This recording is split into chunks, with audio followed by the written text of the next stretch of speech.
उस समय की है जब जॉनथन एक बोर्डिंग स्कूल में पढ़ा करता था। वो करीब 13 साल का था जब उसके साथ ये किस्सा घटा। एक दिन जब वो बाकी बच्चों के साथ क्लास में बैठकर पढ़ रहा था, तभी अचानक से एक जूनियर टीचर भागते हुए उनके क्लासरूम में आई और प्रोफेसर के कान में कुछ कहकर वहां से चली गई।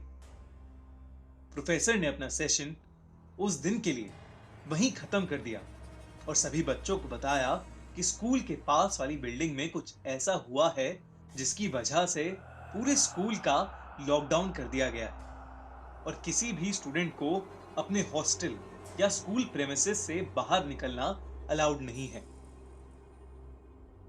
असल में स्कूल के पास वाली बिल्डिंग में एक पागल सीरियल किलर ने कुछ लोगों का मर्डर कर दिया था और वो स्कूल के आसपास ही घूम रहा था।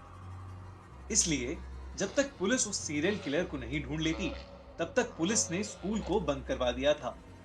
उस सीरियल किलर ने जिन भी लोगों को मारा था, उनका दाहिना हाथ उनकी बॉडी से गायब था। ये सारी बातें स्कूल के गार्ड ने एक सीनियर को बताई, जिसने पूरे स्कूल में इस बात का ढिंढोरा पीट दिया। ये बात जानकर स्कूल के सभी बच्चे बेहद डरे हुए थे। इन सब के बीच जॉनथन के साथ एक और अजीबोगरीब चीज हो रही थी। जब से ये स्कूल लॉकडाउन शुरू हुआ था, उसे रोज रात अचानक अपने हॉस्टल के बैकयार्ड से किसी आदमी के जोरों से चीखने की आवाज आती। ताज्जुब की बात यह थी कि आवाज उसके अलावा और कोई नहीं सुन पा रहा था। एक रात जब वो सो रहा था, उसे फिर से वही चीख सुनाई दी। इस बार वो हिम्मत करके हॉस्टल के बैकयार्ड में जा पहुंचा। उसने देखा कि बैकयार्ड की घास पर लाल खून पड़ा था।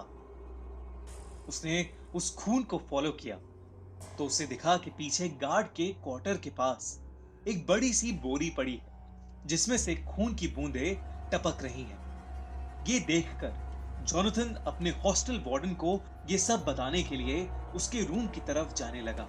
लेकिन तभी उसे ऐसा लगा जैसे उस बोरी में से कोई आवाज आई। वो पीछे मुड़ा और जो नजारा उसने देखा, उसे देख के वो सुन्न पड़ गया। उस बोरी में से एक कटा हुआ हाथ निकलकर जमीन में रेंगता हुआ उसके पास आ रहा था। 13 साल का जॉनथन ये देखकर बेहद घबरा गया और चीखते हुए वहां से भागा।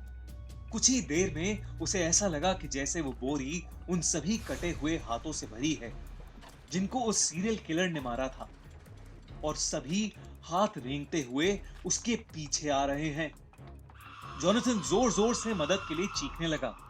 उसकी चीख सुनकर हॉस्टल वार्डन और बाकी लोग भी उठ गए। वो बोरी देखकर स्कूल प्रिंसिपल ने तुरंत पुलिस को फोन किया और वहां बुला लिया। स्कूल टीचर्स सभी बच्चों को एक हॉल में ले गए और उन्हें अंदर से लॉक कर दिया। जॉनथन अब भी जोर जोर से रो रहा था। कुछ ही देर में पुलिस वहां पहुंच गई और उन्होंने उस सीरियल किलर को ढूंढ निकाला, जो स्कूल में ही एक क्लासरूम में छुपा हुआ था। जॉनथन ने उस रात जो महसूस किया, वो सच था या नहीं, ये तो नहीं कह सकते। लेकिन वो बोरी सच में उन्हीं सब लोगों के कटे हुए हाथों से भरी थी, जिन्हें उस सीरियल किलर ने मारा था। उस दिन के बाद से